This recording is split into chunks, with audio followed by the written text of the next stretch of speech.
सुखो बुद्धाणमुपादो सुखासद्धम्मदेशना सुखा संगस्य सामग्री समगानं तपो सुखो. सुखद बुद्धाचा जन्म, सुखकर सद्धम्मोपदेश, सुखकर संघ एकता, सुखद समूह तपस्या. नमो बुद्धाय. जय भीम बंधू भगिनीनो.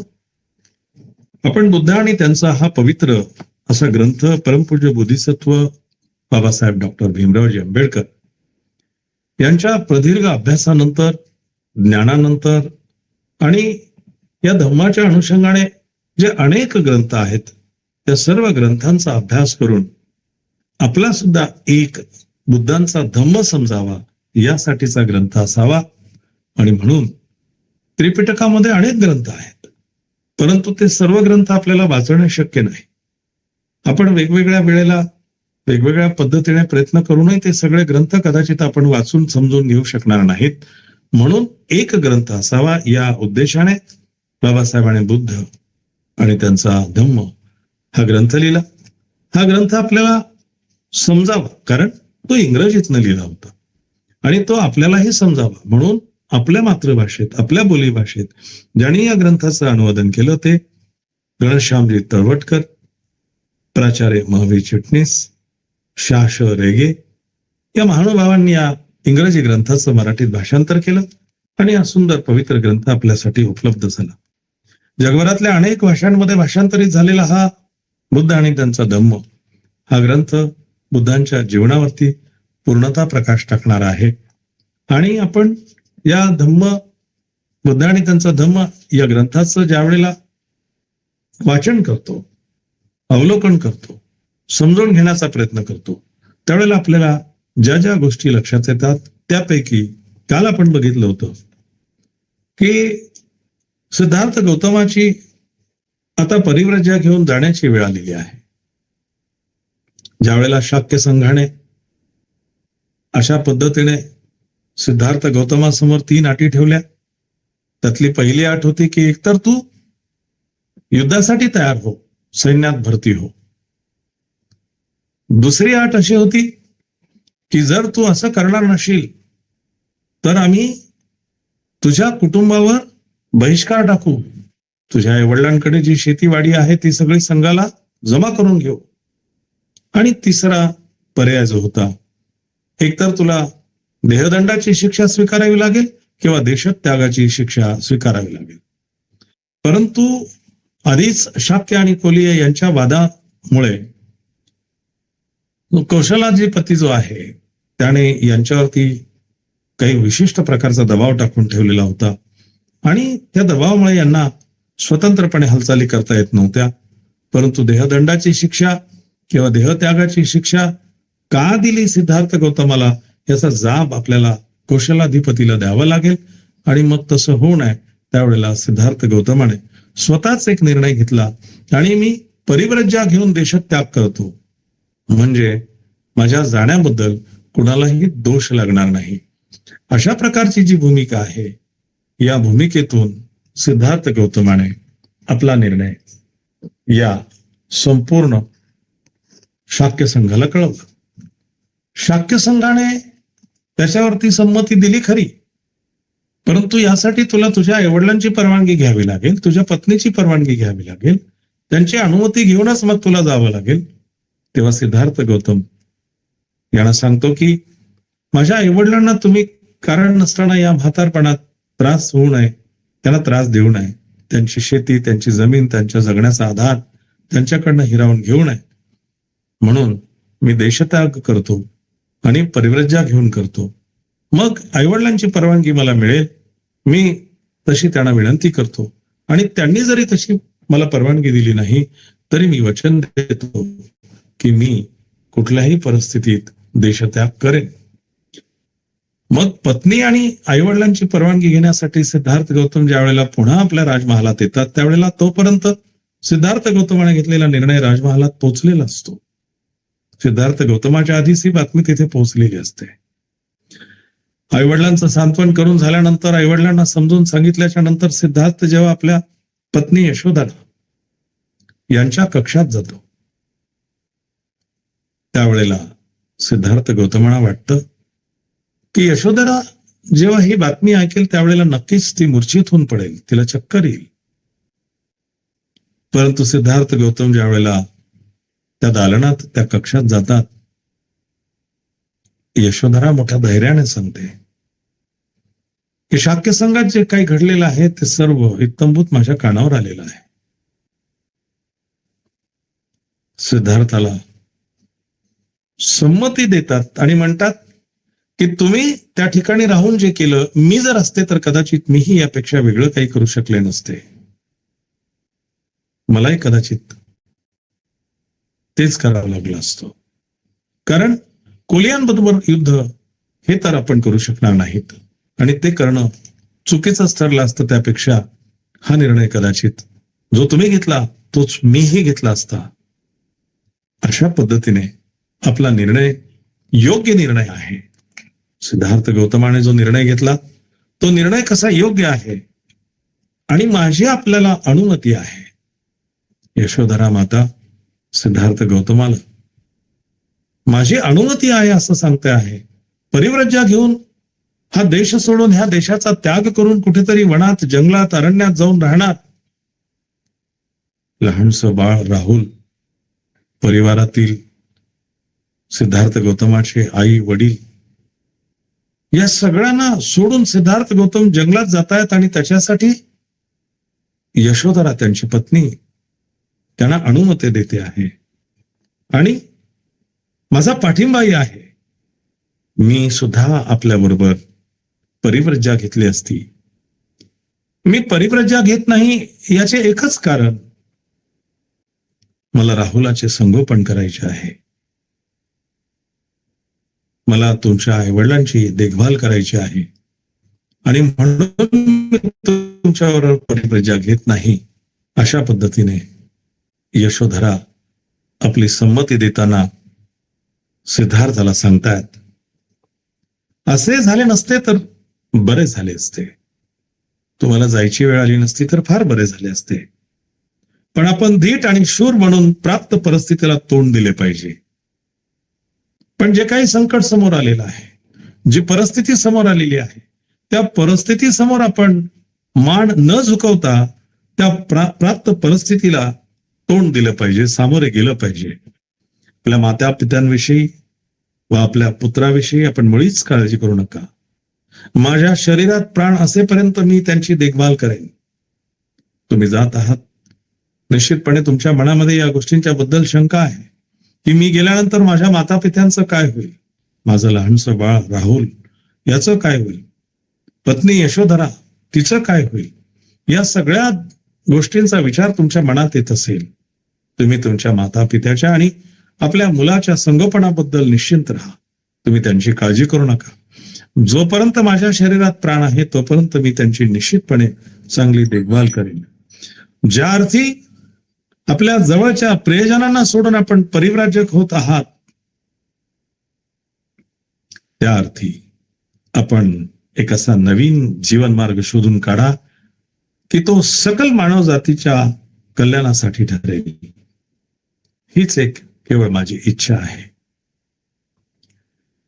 माता यशोधरा फार वय नाही आहे, लहान आहेत, तारुण्यात आहेत आणि अशा अवस्थेमध्ये पती सर्वस्वाचा त्याग करून अरण्यामध्ये निघून जाणार आहेत.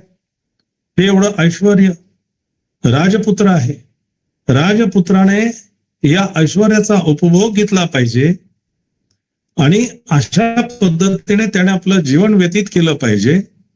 त्याने फक्त इशारा केला की त्याच्यासमोर प्रत्येक गोष्ट हजर केली जाईल.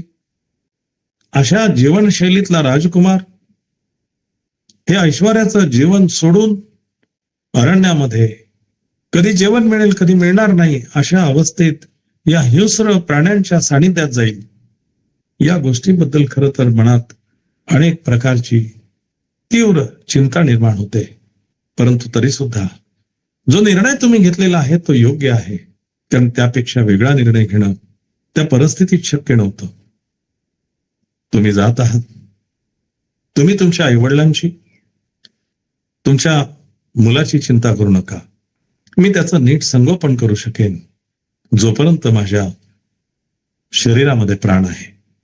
अशा प्रकारचं अभिवचन देते आणि एकच मागणं मागते माता यशोधरा, की ज्या अर्थी तुम्ही आपल्या एवढ्या जवळच्या प्रियजनांना सोडून जात आहात आणि परिव्राजक होत आहात, त्या अर्थी आपण एक असा नवीन जीवन मार्ग शोधून काढा की जो सकल मानव जातीला कल्याणकारी ठरेल. आपल्याला कल्पना आहे, याही प्रश्नाचं उत्तर आपल्याला या ठिकाणी मिळतं आहे की ज्या वेळेला सिद्धार्थ गौतमाला ज्ञानप्राप्ती झाली, इतर 28 बुद्धांनी त्या ज्ञानाचा उपयोग स्वतःसाठी केला. त्यांनी ते ज्ञान इतरांना दिलं नाही. त्यामुळे सिद्धार्थ गौतमाच्या आधी ज्यांना ज्यांना ज्ञानप्राप्ती झाली त्या संदर्भाने कुठलंही काहीही शिल्लक नव्हतं. मार्गदर्शन म्हणून काहीच नव्हतं की कुणाला कशा पद्धतीचं ज्ञान प्राप्त झालं हे कुणालाच सांगितलेलं नसल्यामुळे कोणी त्या संदर्भाने काहीही सांगत नव्हतं. संत, ऋषी, मुनी यांना सुद्धा त्या संदर्भाने काहीच माहीत नव्हतं. कारण ज्यांना ज्यांना ज्ञानप्राप्ती झाली होती त्यांनी केवळ आत्मकल्याणासाठीच त्याचा उपयोग केला होता, स्वकल्याणासाठीच त्याचा उपयोग केला होता. त्यांना पुन्हा जन्म मरणाच्या फेऱ्यात यायचं नव्हतं आणि म्हणून त्यांनी स्वतःसाठी त्याचा उपयोग केला. परंतु सिद्धार्थ गौतमाने ज्या वेळेला ज्ञान प्राप्त केलं, प्रकाश ज्या वेळेला त्यांनी बघितला, त्यावेळेला त्यांनी देखील असाच विचार केला की ठीक आहे, हा मार्ग अतिशय कठीण आहे, कारण हा सर्वसामान्यांना समजणार नाही. ह्या मार्गाने सर्वसामान्य माणसं जाऊ शकणार नाही, कठीण आहे, अवघड आहे. म्हणून तो आता आपण इतरांना देणं काही आवश्यक नाही, त्याची आवश्यकता नाही, तो आपण आपल्यापुरताच मर्यादित ठेवू, असा विचार सिद्धार्थ गौतमाच्या मनात आला. परंतु त्याच क्षणी सिद्धार्थ गौतमाला यशोधरेचे शब्द आठवले की ज्या अर्थी तुम्ही आपल्या आप्त स्वकीयांना सोडून परिव्राज्य धारण करून एक नवीन मार्ग शोधण्यासाठी जात आहात, मला विश्वास आहे, मला खात्री आहे, तो मार्ग जनकल्याणाचा असेल, तो सर्वसामान्यांच्या कल्याणाचा असेल. निश्चितपणे तुम्ही तो मार्ग शोधून काढाल असा मला विश्वास आहे. जर तो जनकल्याणाचा आहे, जर तो सर्वसामान्यांच्या कल्याणाचा आहे, तर तो स्वतःपुरता मर्यादित ठेवून मग जनतेचं कसं कल्याण होणार, सर्वसामान्यांचं कसं कल्याण होणार? ही गोष्ट सिद्धार्थ गौतमाच्या तत्क्षणी लक्षात आली, कारण ते आता सम्यक संबुद्ध झालेले आहेत. ही गोष्ट त्यांच्या लक्षात आल्यानंतर त्यांनी त्याच वेळी विचार केला की आता आपल्याला जे समजलेलं आहे ते लोकांना सांगणं आवश्यक आहे. आणि म्हणून त्यांनी पहिल्यांदा 5 परिव्राजकांना सांगण्यासाठी ते निघाले. ते सारनाथ पर्यंत पायी चालत गेले. बुद्धगयेपासून सारनाथ पर्यंतचं अंतर ज्यांनी बुद्धगयेला जाऊन ह्या सगळ्या तीर्थक्षेत्रांचा अनुभव घेतला त्यांच्या लक्षात येईल, छोटं अंतर नाही, अनेक कोसांचं, अनेक मैलांचं अंतर आहे. परंतु हे ज्यांना समजेल त्यांनाच सांगितलं पाहिजे, म्हणून पहिल्यांदा लक्षात आले होते अलार खाला, नंतर उदकरामपुत्र, पण ते नाही येत. आता त्यांनी यह लोकाचा निरोप घेतलेला आहे. हे समजल्याच्या नंतर त्या 5ही परिव्राजकांना आपण जाऊन सांगितलं पाहिजे, ज्यांची खूप इच्छा होती की नवीन काहीतरी शोधून काढावं, जे आपण शोधून काढलेलं आहे. मात्र आता ते त्यांना सांगण्याची वेळ आलेली आहे. आणि ते सांगण्याची वेळ आठवली, ते माता यशोधराने सांगितलं होतं की तुम्ही नवीन मार्ग शोधून काढाल आणि तो जनकल्याणकारी असेल, ते तसंच व्हावं अशी माझी इच्छा आहे. माता यशोधरेच्या इच्छेनुसार सिद्धार्थ गौतमाने त्यांना प्राप्त झालेलं ज्ञान हे सामान्यांपर्यंत पोहोचलं पाहिजे, त्यांना मिळालं पाहिजे अशी इच्छा व्यक्त केली. आणि ते सामान्यांना सांगण्यासाठी सिद्धार्थ गौतम आता बुद्ध झालेले आहेत. आणि बुद्ध होऊन ते सर्वसामान्यांसाठी माता यशोधरेने सांगितलेल्या त्या शब्दाची आठवण ठेवून ते ज्ञान इतरांना देण्यासाठी निघाले आहे. पण तत्पूर्वी हे सगळं आपल्याला माता यशोधरेने सांगितले इथपर्यंतच माहिती आहे. पुढे ते का घडलं त्या प्रश्नाचं उत्तर अनुत्तरित राहू नये म्हणून मी तुम्हाला ते आत्ताच सांगितलं. मात्र तिथपर्यंत जायला आपल्याला अजून वेळ आहे, थोडा अवधी आहे आणि आपण तिथपर्यंत नक्कीच क्रमाक्रमाने पोहोचणार आहोत. याचा सिद्धार्थ गौतमावरती फार मोठा परिणाम झाला, प्रभावच पडला. यशोधरा किती शूर, धैर्यवान, उदात्त मनाची स्त्री आहे याची पूर्वी कधी न आलेली प्रचिती सिद्धार्थ गौतमाला आली. आणि अशी पत्नी लाभल्याबद्दल आपण किती भाग्यवान आहोत. आणि अशा पत्नीचा व आपल्या वियोग दैवाचा कसा घडून आणला याची त्यांना प्रथमच कल्पना आली. म्हणजे आपल्या पत्नीपासून आपल्याला दूर जावं लागतं आहे. दैवाने आपल्याला या वेळेला अर्थात ही वेळ बघण्याची वेळ आपल्यावरती आणली. हे कसं आहे, हे कसं घडलं या संदर्भाने प्रथमच सिद्धार्थ गौतमाला कल्पना आली. त्याने राहुलला आणण्यासाठी सांगितलंय. पित्याच्या वात्सल्य दृष्टीने त्याने त्याच्याकडे पाहिले आणि सिद्धार्थ गौतम निघून गेला. इथेही तुमच्या मनातल्या एका प्रश्नाची उकल होते. सिद्धार्थ गौतम रात्रीच्या अंधारात आपल्या पत्नीला, आपल्या मुलाला सोडून निघून गेला. सिद्धार्थ गौतम बुद्धांना बदनाम करण्याकरता हे सगळं मांडलंय. बाबासाहेबांनी मात्र या सगळ्या गोष्टींचा चौकसपणे विचार केला. हे असं कसं होऊ शकतं? सिद्धार्थ गौतमाने तर ही सगळी गोष्ट जी केलेली आहे ती शाक्य संघाच्या या अटी आणि शर्तींमुळे केलेली आहे. आणि मग सिद्धार्थ गौतम जेव्हा जातात, माता पित्याची परवानगी घेतात, आपल्या पत्नीबरोबर या विषयावरती चर्चा करतात आणि शेवटी निघताना आपल्या मुलाला बघून आपल्या पित्याचं जे प्रेम, जे वात्सल्य आहे त्या दृष्टीने, त्या वात्सल्याच्या दृष्टीने आपल्या मुलाला डोळे भरून बघतात आणि मग घरातनं निघतात. अशा रात्रीतले अंधारात असताना, सगळं जग झोपलेलं असताना ते निघून गेलेले नाहीत. हेही प्रश्न जरा जागरूक धम्माचे अन्वयी या नात्याने आपल्याला लक्षात ठेवणं गरजेचं आहे. सिद्धार्थ गौतम आपले घर सोडून निघून गेले. आता सिद्धार्थाने भारद्वाजाच्या हस्ते परिव्रजा घेण्याचा विचार केला. कपिलवस्तूमध्ये या भारद्वाजाचा आश्रम आहे आणि जवळच त्याच्याकडूनच आपण परिव्रजा घ्यावी. म्हणजे जे आपल्या अंगावरती राजपुत्राचे वस्त्र आहेत त्याचा त्याग करावा आणि भगव वस्त्र अंगावर परिधान करावं आणि मग हा देश सोडून जावा. हे करण्यासाठी त्याच नगरीमध्ये असलेला भारद्वाजाचा जो आश्रम आहे त्या आश्रमामध्ये भारद्वाजाच्या हस्ते परिव्रजा घेण्याचा विचार करून त्याप्रमाणे तो दुसरे दिवशी आपला आवडता घोडा कंटक यावर आरूढ होऊन व आपला आवडता सेवक छन्न याला बरोबर घेऊन आश्रमाकडे निघाला.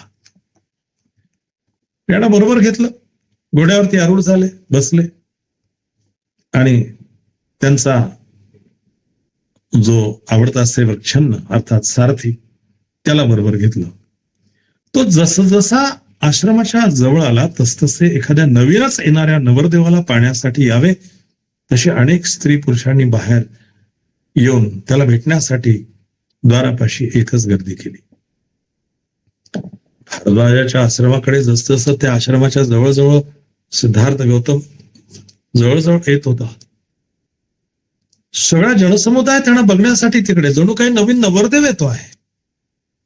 नवरदेव वरातीत येत असताना लोकांना कुतूहल असतो. तो कसा आहे, तो काळा आहे का, गोरा आहे का, नकटा आहे का, आंधळा आहे का, बैरा आहे की कसा आहे. त्याला बघण्यासाठी लोकांची गर्दी जमते, उत्सुकता असते. आणि त्या उत्सुकतेपोटी सिद्धार्थ गौतमाला बघण्यासाठी सुद्धा जनसमुदाय त्या आश्रमाकडे गर्दी करू लागला. आणि जेव्हा ते त्याच्या जवळ आले तेव्हा ते आश्चर्यचकित होऊन त्याच्याकडे पाहू लागले. त्यांनी अस्फुट कमलाप्रमाणे हात जोडून त्याला वंदन केले. उमलण्यापूर्वी कमल एक कळी असतं, ती कळी जशी बंद असते त्याप्रमाणे आपले दोन्ही हात आदराने बंद करून जोडून सिद्धार्थाला सर्वांनीच वंदन केले. ते त्याच्या सभोवती उभे राहिले. त्यांची अंतःकरणे भावाकुल झाली होती. जणू काही प्रेमाने प्रफुल्लित होऊन पण निश्चल नयनांनी ते त्याला प्राशन करीत होते. मनामध्ये प्रेम दाटलंय. त्या प्रेमाने प्रफुल्लित होऊन अंतःकरण भरून आलेली आहेत आणि निश्चल नयनांनी डोळ्यांमध्ये असे भाव आहेत, क्षणात अश्रू कोसळतील तरी त्यांना आवर घालीत ते नयन निश्चल करून अगदी भावाकुल होऊन सर्वजण त्या डोळ्यामध्ये येणाऱ्या अश्रूंना प्राशन करीत आहेत आणि सिद्धार्थ गौतमाकडे एकटक बघत आहेत. काही स्त्रियांना वाटले की तो साक्षात कामदेवताचा अवतारच आहे, कारण तशा सुंदर लक्षणाने तो जन्मताच सालंकृत होता. सिद्धार्थ गौतम अतिशय देखणा, राजपिंडा, सुंदर, खूप लांब सडक हाताची लांब सडक बोटे, उंच कपाळ, बैलाच्या डोळ्यांसारखी मोठमोठी डोळे, लांब सडक नाक, अतिशय सुंदर अशी चीन, या सगळ्याच गोष्टी सिद्धार्थ गौतमाच्या इतक्या आकर्षक होत्या की त्याच्याकडे बघितल्यानंतर जन्मताच अति सुंदर लक्षणांनी सालंकृत असा सिद्धार्थ, काहींना तर त्याची कोमलता व राजचर्या पाहून आपल्या दिव्य किरणांनी युक्त असा चंद्रच पृथ्वीवरती प्रत्यक्ष अवतरलेला आहे असा तो भासला.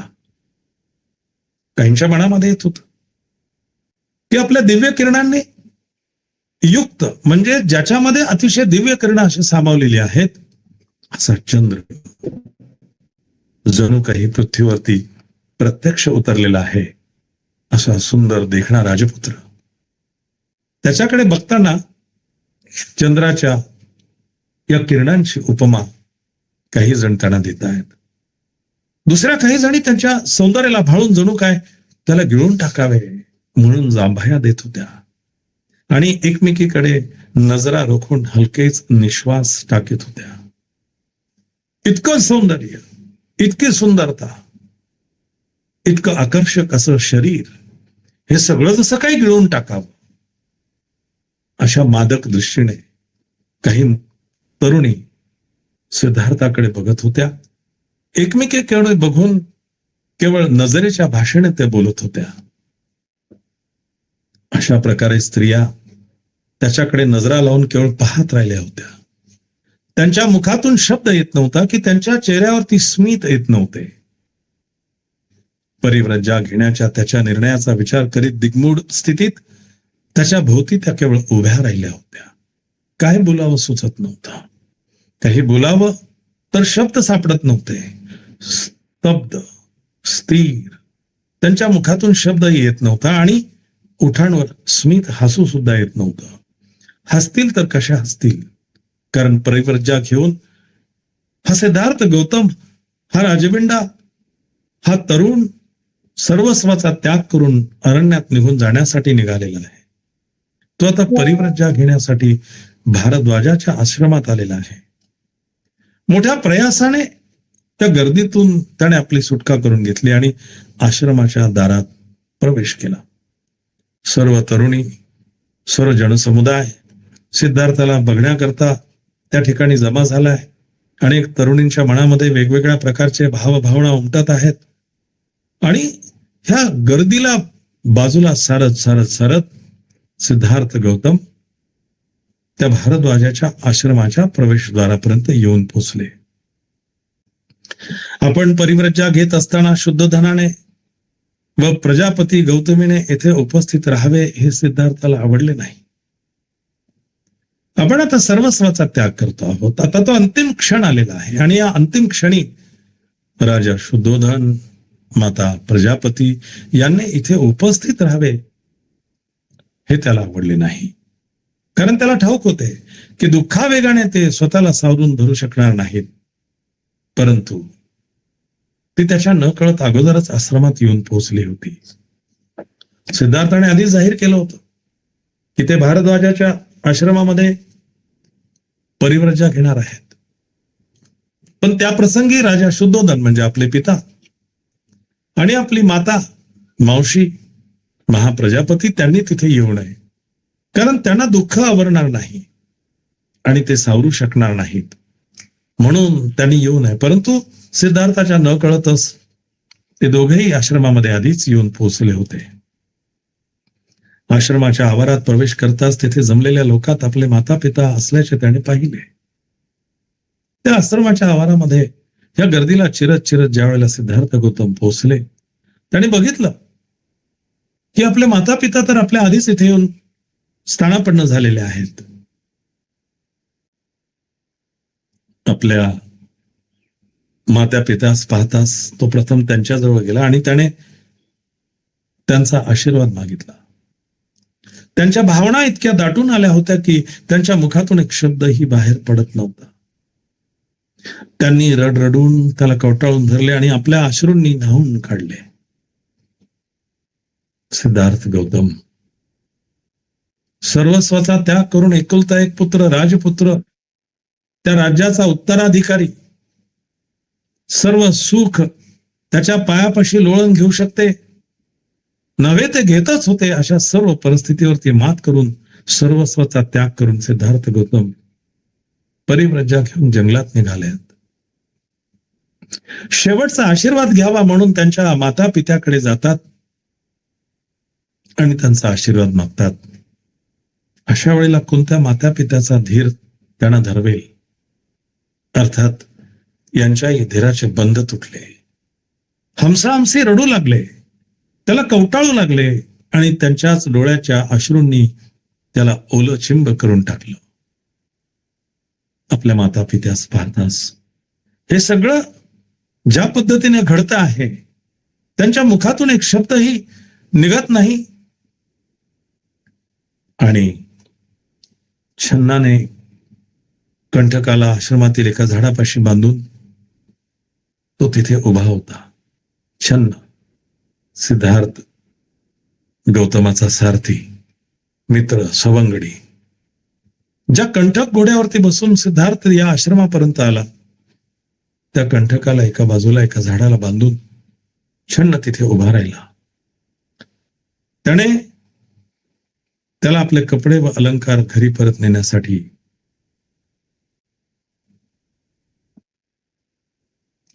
नेण्यासाठी दिले. राजा शुद्धोधन, महाप्रजापती सिद्धार्थ जातो आहे, शेवटचा आशीर्वाद घेतो आहे म्हणून खूप अस्वस्थ आहेत, ओक्साबोक्सी रडतायत. त्यांना हा विरह सहनच होत नाहीये. त्याच वेळेला कंठक घोड्यावरती बसून सिद्धार्थ या आश्रमापर्यंत आला. तो घोडा एका झाडाला छन्नाने बांधून टाकला आणि आता जे राजवस्त्र त्याने परिधान केलेले आहेत, सिद्धार्थ राजपुत्र आहे, अंगावरती विविध अलंकार आभूषण आहेत, त्या सगळ्याचा त्याग करून एक साधं वस्त्र अंगावरती परिधान करून मग जंगलाच्या वाटेने निघायचं आहे. म्हणून सिद्धार्थ गौतमाने आपल्या अंगावरची जी आभूषणं आहेत, रत्नजडित वस्त्र आहेत, ती सगळी काढली आणि परत घरी घेऊन जाण्यासाठी त्याने छन्नाकडे दिलीत. त्याने परिव्राजकाला आवश्यक असे आपले मुंडन करून घेतले. त्याचा चुलत भाऊ महानाम याने परिव्राजकाला योग्य अशी वस्त्रे व भिक्षापात्र आणले होते. सिद्धार्थाने ते वस्त्र परिधान केले. महानाम हा सिद्धार्थाचा चुलत भाऊ. त्याने परिव्रजा घेताना जे वस्त्र परिधान करायचे असतात ते वस्त्र आणून दिले. हातामध्ये एक भिक्षापात्र सुद्धा आणून दिले. ते वस्त्र परिधान केले, हातात भिक्षापात्र घेतले. अशा प्रकारे परिव्राजकाच्या जीवनात प्रवेश करण्याची पूर्वतयारी करून सिद्धार्थ परिव्रजेची दीक्षा घेण्याकरता भारद्वाजापाशी गेला.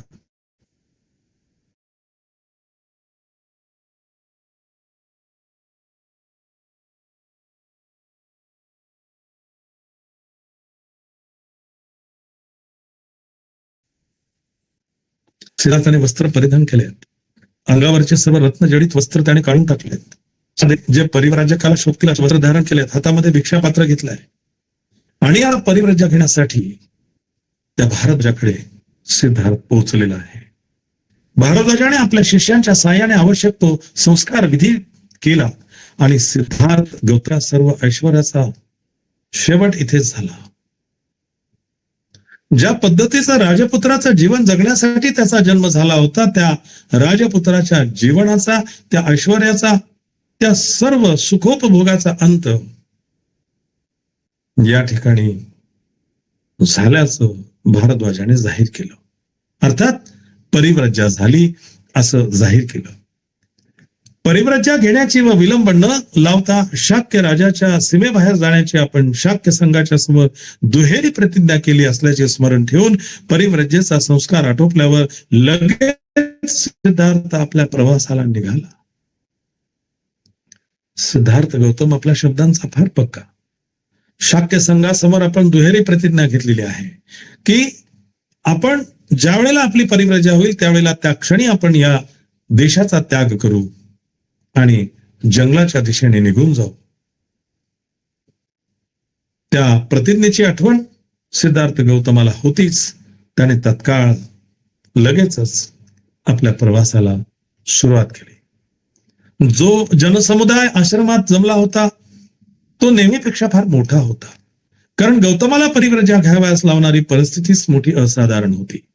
सहजासहजी गौतमाने परिव्रजा घेतली होती का? त्या शाक्य संघाच्या अटी त्याची पूर्तता करणे, अन्यथा आपल्या वडिलांना म्हातारपणामध्ये हाल अपेष्टा करण्यासाठी सोडून देणे, यापैकी एक निर्णय त्याला घ्यावा लागणार होता. आणि निर्णय घेतला होता परिव्रजा घेऊन या देशाचा त्याग करण्याचा. आणि म्हणून तो जनसमुदाय आज मोठ्या संख्येने तिथे उभा होता, कारण ती परिस्थिती वेगळी होती. ती असाधारण अशी परिस्थिती होती. राजपुत्र आश्रमाच्या बाहेर पडताच तो जनसमुदाय त्याच्या मागे मागे जाऊ लागला. राजपुत्र त्या आश्रमातून बाहेर पडला. आता तो राजपुत्र राहिला नाही, तो परिव्राजक झालेला आहे. आणि परिव्रजा घेतल्याच्या नंतर तो जंगलाच्या वाट्याने निघाला. जनसमुदाय त्याच्या मागे मागे मागे जाऊ लागला. त्याने कपिलवस्तू सोडले आणि तो अणोभा नदीच्या दिशेने जाऊ लागला. अणोभा नावाची एक नदी आहे. त्या नदीच्या दिशेने आता राजपुत्र सिद्धार्थ गौतम परिव्रजा घेतल्यानंतर पुढे पुढे पुढे पुढे जातो आहे. त्याने मागे वळून बघितले तेव्हा तो जनसमुदायही अद्याप त्याच्या मागोमागे येत असलेला त्याने पाहिला. या राज्यामध्ये राहत असताना जनसमुदायावरती प्रेम करणारा हा राजपुत्र प्रत्येकाला हवा हवासा होता. म्हणून तो जातोय त्याच्या मागे मागे मागे. अगदी कपिलवस्तूच्या सेवा संपल्यात तरी सुद्धा जनसमुदाय मागे जायला तयार नाही. हे बघितल्याच्या नंतर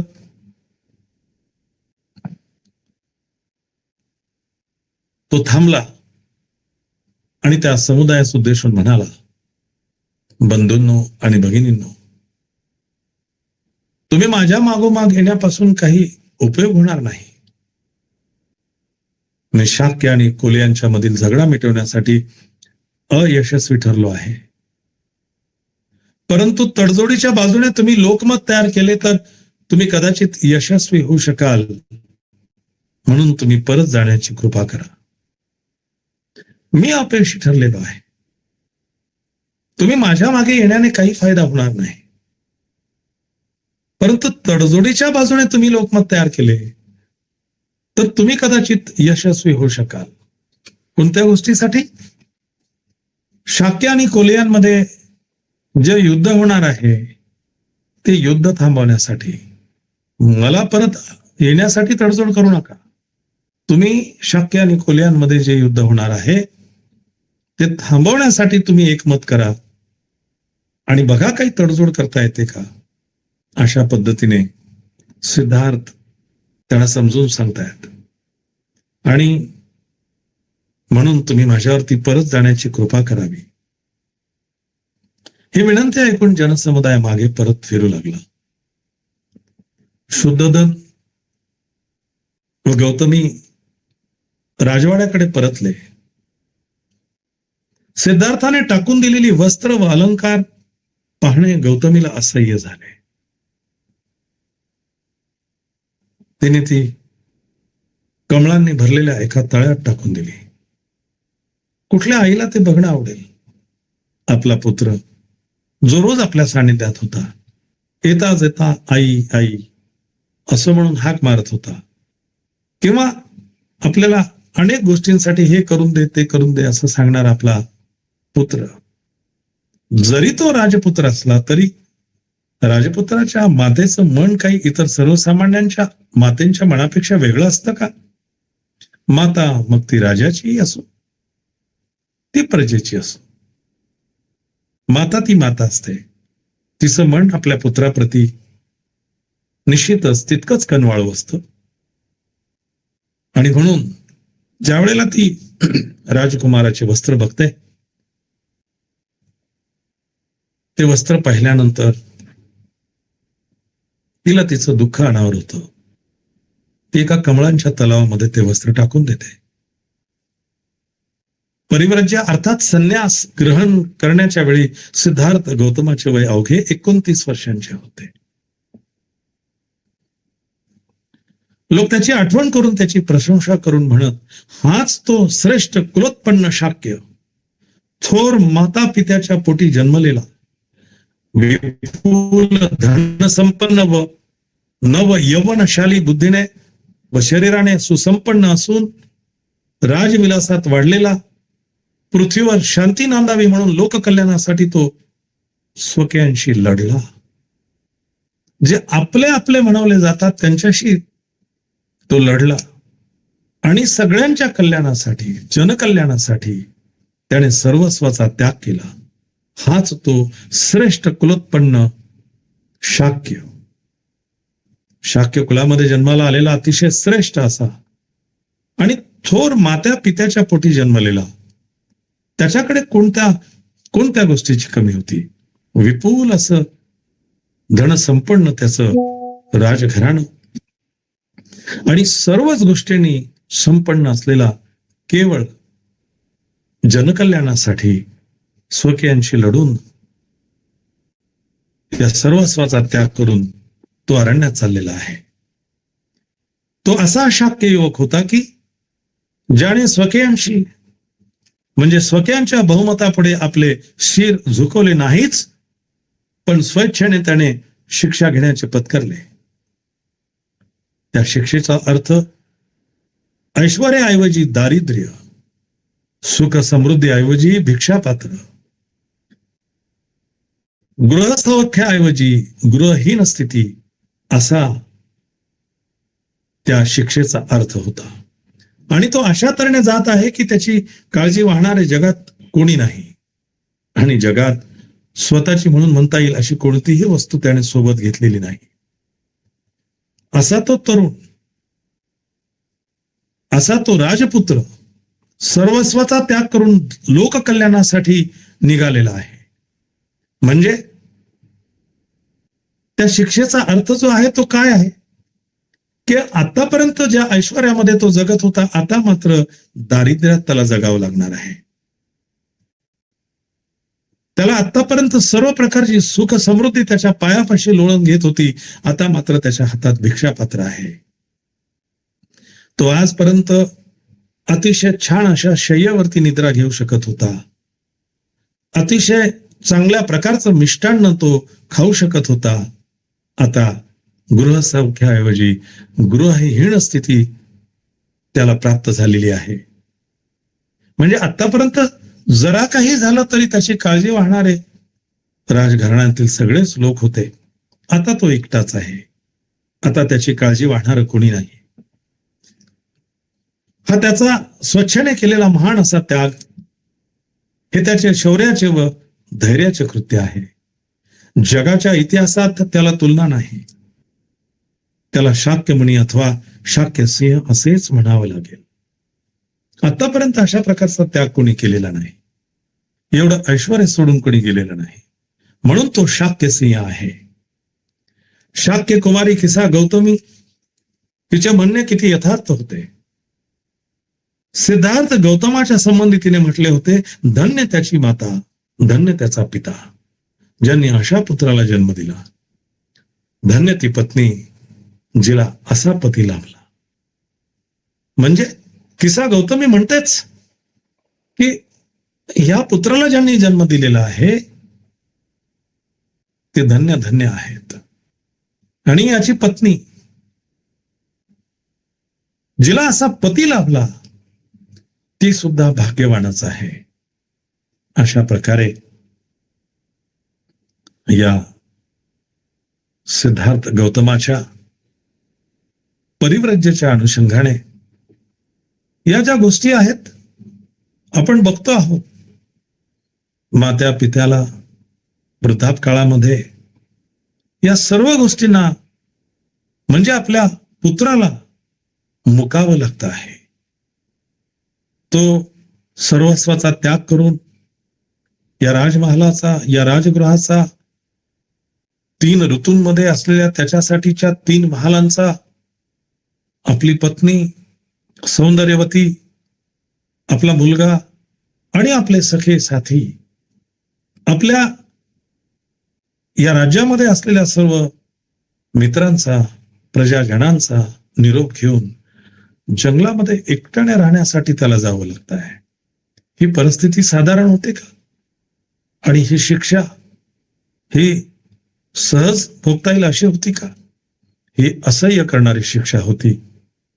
तरी सुद्धा या शिक्षेचा स्वीकार राजपुत्राने या शाक्य संघामध्ये दिलेल्या वचनानुसार निभावलं.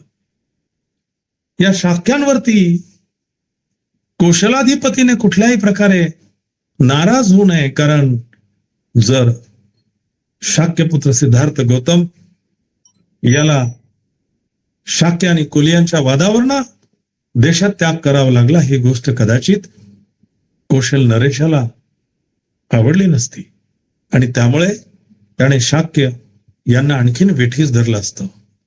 ते संकट उडवू नये म्हणून मी जातोच आहे, मी देशात त्याग करतोच आहे, परंतु त्यासाठीचा मार्ग म्हणजे परिव्रज्या घेऊन जाईल, जेणेकरून कुणावरही दोष येणार नाही. आणि हा शाक्य कुमार, हा सिद्धार्थ गौतम अतिशय स्वाभिमानी आहे. तो कुणापुढेही न झुकता, कुणापुढेही ही कैफियत न मांडता असं वचनही देतो की तो कौशल नरेशापुढे सुद्धा या प्रकारची कैफियत मांडून त्यांच्याकडे आश्रयाला जाणार नाही. अशा प्रकारचं अभिवचनही देतो आहे. आणि या पद्धतीने त्या सर्वस्वाचा त्याग करून, आपल्या प्रियजनांचा त्याग करून, यशोधरा जी त्याची सुंदर अशी पत्नी आहे, यौवनाच्या उंबरठ्यावरती नुकतंच पाऊल ठेवलेले हे दोनही, हे दाम्पत्य एकमेकाचा निरोप घेताना यशोधरा अतिशय आत्मविश्वासाने सिद्धार्थाला सांगते आहे की तू आपल्या स्वकीयांना, आपल्या प्रियजनांचा त्याग करून जात आहेस, तर नक्कीच तू एक नवीन मार्ग शोधून काढशील आणि त्या मार्गातून जनकल्याण होईल असा माझा विश्वास आणि माझी इच्छा आहे. तेव्हा तू जावस. तू इतर कोणाचीही चिंता करू नये. तुझ्या मातापितांच्या बद्दल निश्चिंत राहावस. मी जोपर्यंत जिवंत आहे तोपर्यंत त्यांना दुःख देणार नाही, त्यांना दुःख होऊ देणार नाही. या बाबतीत कुठल्याही प्रकारचा विचार मनात न घेता तू निश्चिंतपणे जावस. अशा प्रकारे त्याच्या जीवनाची संगिनी, ज्याच्याबरोबर संपूर्ण आयुष्य घालवायचं आहे, अशा प्रकारे विवाहबद्ध झालेली यशोधरा, तिच्या समोर सुद्धा ज्या प्रकारचं संकट उभं राहिलेलं आहे, त्या संकटाला सामोरे जाण्यासाठी हेच करणं योग्य होतं. तुमच्या जागी मी असते तरी सुद्धा मी हेच केलं असतं, अशा पद्धतीने सिद्धार्थाला धीर देते आणि सिद्धार्थाच्या वाटेतलं ते जे संकट त्याला वाटत होतं ते दूर करते. आणि सिद्धार्थ सुद्धा अशा प्रकारची आपल्याला पत्नी मिळालेली आहे याचा अनुभव यापूर्वी कधीही घेता आला नाही, आणि म्हणून तो किती भाग्यवान आहे की अशी पत्नी त्याला मिळाली की जी अशा संकटाच्या वेळी सुद्धा आपल्या बरोबर उभी आहे. आणि जनकल्याणाचा मार्ग शोधून काढण्याकरता आपण परिव्रज्या घेऊन नक्कीच नवीन मार्ग शोधून काढावा अशी इच्छा व्यक्त करते आहे. ज्या प्रकारची इच्छा माता यशोधरा व्यक्त करते आहे त्याच प्रकारचा विचार आपल्या या धम्मतरंगाच्या माध्यमातून आपण सगळे सुजाण लोक इतरांचं कल्याण कसं होईल हा बुद्ध आणि त्यांचा धम्म ऐकून जी भावना आपल्या मनामध्ये उभी राहते आहे ती भावना आपण इतरांपर्यंत पोहोचवण्याचा प्रयत्न केला पाहिजे. ती चांगली भावना, तो चांगला विचार धम्मतरंगवरती असलेला प्रत्येक जण अंतःकरणपूर्वक इतरांपर्यंत पोहोचवेल अशी आशा आणि विश्वास व्यक्त करतो. आणि वेळ इथे आपल्याला थांबण्याचा इशारा करते आहे म्हणून थांबतो. आपण सर्वांनी अतिशय शांत चित्ताने हे सगळं ग्रहण केलं, हे सगळं ऐकलं, त्यासाठी धम्मतरंगाच्या वतीने आपल्या सगळ्यांचे मनोभावे धन्यवाद आणि आभार. नमो बुद्धाय. जय भीम.